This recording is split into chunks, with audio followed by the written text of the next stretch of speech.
नमस्कार, मी श्रीकांत उमरीकर. आपण पाहतात अॅनालायझर. लाईक करा, शेअर करा, सबस्क्राईब करा. अॅनालायझरचं ॲप डाउनलोड करा. बहुतांश निकाल हे एक्झिट पोलच्या प्रमाणेच लागलेले. तमिळनाडूचा थोडासा अपवाद. मला वाटतं ॲक्सिस माय इंडियानी फक्त के विजयन यांच्या पक्षाचा विजय होऊ शकेल असं सांगितलं होतं. बाकीच्या कोणी सांगितलेलं नव्हतं. पण त्याच्यातही एक मुद्दा जो सर्वसामान्य पातळीवरती सगळ्यांच्या मनामध्ये होता की अतिशय घाणेरड्या पातळीवरती जाऊन सनातनच्या विरोधामध्ये जशा पद्धतीची वक्तव्य केली गेली होती आणि दीपथूनचा जो वाद दिवा लावण्याच्या संदर्भातला घातला गेलेला होता, सर्वोच्च न्यायालयानं आदेश दिल्याच्या नंतर सुद्धा तमिळनाडूचं सरकार ज्या पद्धतीनं वागलं होतं, त्यामुळे भारतभरातून त्याच्या विरोधामध्ये एक संतापाची सुप्त अशी लाट दिसत होती. पण ती प्रत्यक्ष मतामध्ये कशा पद्धतीने येईल हे माहिती नव्हतं. आणि बहुतांश एक्झिट पोलवाले तरीही DMKलाच थोडंफार कल देत होते. पण ते सगळं खोटं ठरवत के विजयन यांचा पक्ष आता तिथे स्पष्ट विजयी झालेला आहे. त्याला बहुमत मिळेल नाही मिळेल आता हळूहळू प्रत्यक्ष कल कळलेले आहेत. संध्याकाळपर्यंत हा व्हिडिओ तुमच्याकडे 4 वाजता येतोय. आता संध्याकाळपर्यंत सगळं चित्र प्रत्यक्ष जागा किती आहेत ह्याचं स्पष्ट होईल. पण आता सत्ता तर DMKची गेली हे स्पष्ट झालेलं आहे. पश्चिम बंगालमध्ये पण सगळ्याच एक्झिट पोलनी जवळपास भाजपला ॲडव्हान्टेज सांगितलेला होता. आसामबद्दल तर काही कोणी वादच केलेला नव्हता. आसाममध्ये भाजपची सत्ता येईल ह्याच्याबद्दल काही कोणाला शंका नव्हती.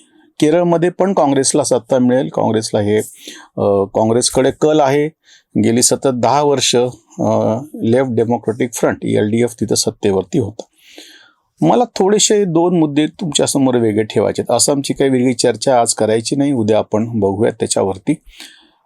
तमिळनाडू, पश्चिम बंगाल आणि केरळचे 3 पद्धतीनं त्यांच्या निकालाचं ॲनालिसिस करता येऊ शकेल. सगळ्यात पहिले मी वेगळा मुद्दा म्हणून केरळचा घेतो.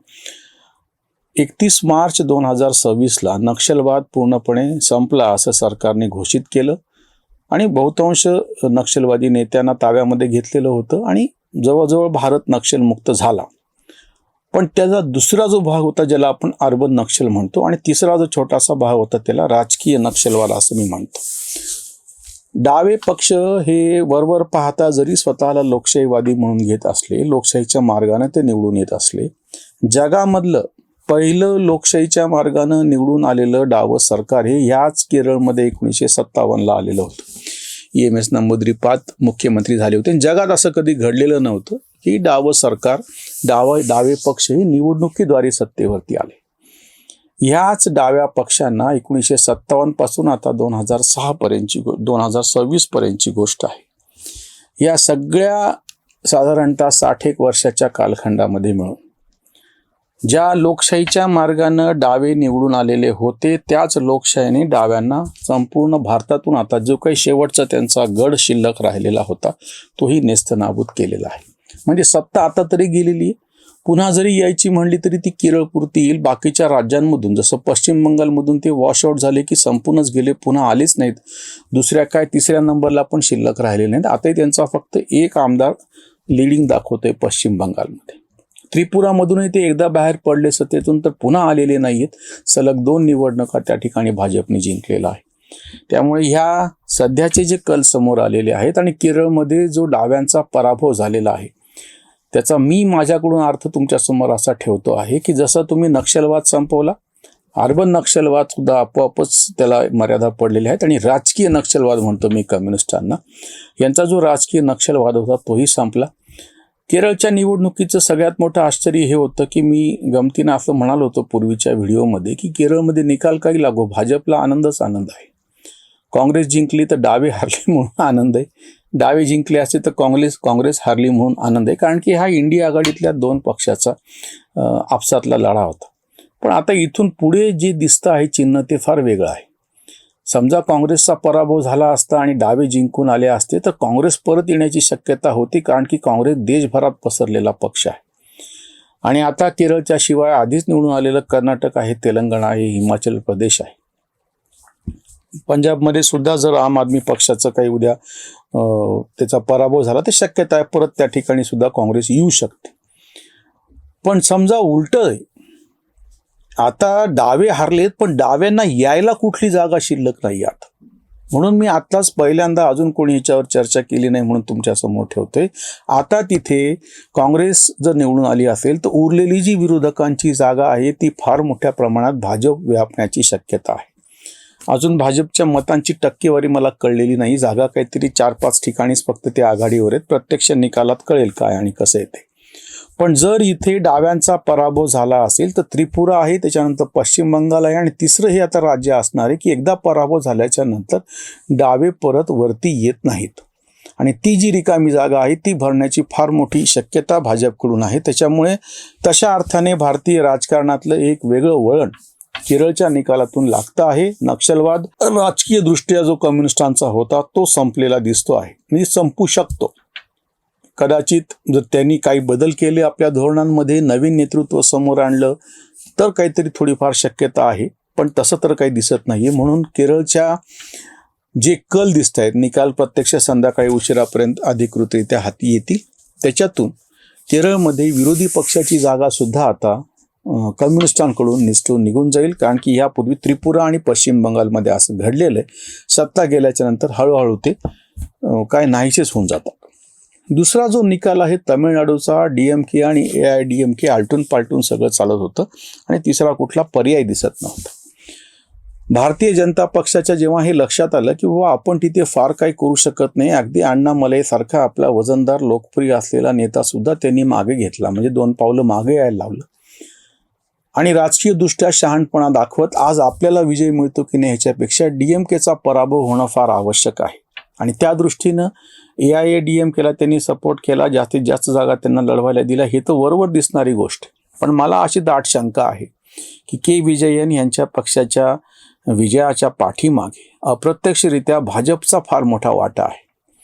भाजपच्या कार्यकर्त्यांनी, भाजपच्या स्थानिक पातळीवरच्या नेत्यांनी सुद्धा DMKचा राग होता आणि AIADMKशी अण्णामलई यांचं तर त्यांच्या नेतृत्वाशी कधी पटलेलं नव्हतं, म्हणून त्यांनी मागची निवडणूक स्वतंत्रपणे लढली होती. पर्याय म्हणून शेवटी अपरिहार्यपणे हेही नको तेही नको म्हणून भाजपचे काही कार्यकर्ते आणि स्थानिक नेते यांनी अप्रत्यक्षरित्या विजयांच्या ह्याला मदत केली असेल ही शक्यता आहे. माझ्याकडे तसे काही वेगळे पुरावे नाहीत, फक्त मी तर्काच्या आधाराने हे सांगतोय. अन्यथा इतका मोठा विजयन यांना मिळाला असता असं वाटत नाही. आता शक्यता परत अशी दिसते आहे DMKच्या विरोधात लढायचा आहे आणि केंद्रातला सक्षम पक्ष आपल्या पाठीशी पाहिजे. यापूर्वी नितीश कुमार असो, जगनमोहन रेड्डी असो किंवा त्याच्यानंतर त्यांचे विरोधक असलेले चंद्रबाबू नायडू असो, ह्या सगळ्यांनी वारंवार केंद्रातली जी कुठली बळकट सत्ता आहे तिच्याबरोबर जाणं आणि त्यामुळे त्याचा आपला काही एक फायदा होतोय काय ते करून घेणं हे बघितलेले. त्याच्यामुळे तमिळनाडूमध्ये K. विजयन हे सरकार बनवतील, त्यांना AIADMK आणि भाजपचा पाठिंबा असेल आणि ते NDA मध्ये सामील होतील, हे वरकरणी वाटतं आहे. तिसरा निकाल पश्चिम बंगालचा होता. मला प्रत्यक्ष आकड्यांमध्ये जायचं नाही. भाजपने स्पष्ट बहुमत मिळवलेलं आहे. अजून काही जागा कमी जास्त होतील, 200 पार ते होतील. पण सगळ्यात पहिल्यांदा जे तमिळनाडूमध्ये घडलं, DMKच्या विरोधात, सनातनच्या विरोधामध्ये तुम्ही केलेल्या वक्तव्यामुळं जो एक संताप देशभर होता, तसंच पश्चिम बंगालमध्ये महिलांवरचे अत्याचार आणि त्याला जोडून मुस्लिमांचं लांगुल चालन, घुसखोर आणि या सगळ्या प्रकरणाचा अतिशय गंभीर असा परिणाम संपूर्ण देशभर झालेला होता. मी हा निकाल पश्चिम बंगालच्या मतदारांनी दिलेला आहे त्याच्यापुरतं बोलत नाहीये, पण ह्याच्यातून प्रतिबिंब उमटलेले ते देशभरातले. संपूर्ण देशभर हिंदू मत त्याच्या निमित्ताने एकवटलं आणि ते सगळं जोरकसपणे आपोआपच मग भाजपच्या पाठीमागं उभं राहिलं. दुसरीकडे दुसरा जेव्हा पर्याय होता, बरं ह्याला जातीवादी किंवा धार्मिक दृष्टीनं पाहता येत नाही, DMKनी सनातनच्या विरोधात मत व्यक्तव्य केलं, घाणेरडं सगळं बोलल्याच्या नंतर लोकांनी उत्स्फूर्तपणे K. विजयन सारख्या ख्रिश्चनाला पाठिंबा दिलेला आहे. तिथे त्याचा धर्म, त्याची जात नाही बघितली. हिंदू हे उदार मतवादी आहे. त्याचं सगळ्यात उत्तम उदाहरण म्हणजे तमिळनाडूचा निकाल. म्हणून म्हटलं मी, तमिळनाडू आणि पश्चिम बंगालमध्ये ज्या पद्धतीनं इथलं सत्ताधारी, तेव्हाचे सत्ताधारी अतिशय विकृतीच्या पातळीवरती जाऊन हिंदू विरोधी मानसिकता ठेवत होते, त्याला जी सणसणीत चपराक देत असताना तिथे तर हिंदुत्ववादी पक्ष निवडून दिला आहे, ठीक आहे, पण तमिळनाडूमध्ये सुद्धा K. विजयन सारख्या पक्षाच्या पाठीमागं उभं राहून हिंदूंनी आपण कसे उदार मतवादी आहोत, पण तुमचं हे अशा पद्धतीचा आमचा विरोध केलेलं आम्ही खपून घेणार नाही, त्याला आम्ही आमच्या पद्धतीनं उत्तर देऊ, हे सिद्ध करून दाखवलं. पश्चिम बंगालमध्ये दुसरा एक मुद्दा होता की इतकी टीका केल्या गेलेली होती, SIR बद्दल केल्या गेली, निवडणूक आयोगाबद्दल केल्या गेली. काल तर त्या स्ट्रॉंग रूमच्या बाहेर पहारा देणे काय, तुम्ही छेडछाड, वाटेल ते आरोप केले गेले. तृणमूलचे नेते प्रवक्ते कालपर्यंत इतक्या अर्वाच्य भाषेमध्ये बोलत होते, असं उघड उघड चॅलेंज देत होते बाकीच्या प्रवक्त्याला, तू राजकारण सोड, तू राहील नाही तर मी राहील. आपल्याकडे उद्धव ठाकरेंनी वक्तव्य केलं होतं ना, पुढं काय झालं वेगळं सांगायची गरज नाही.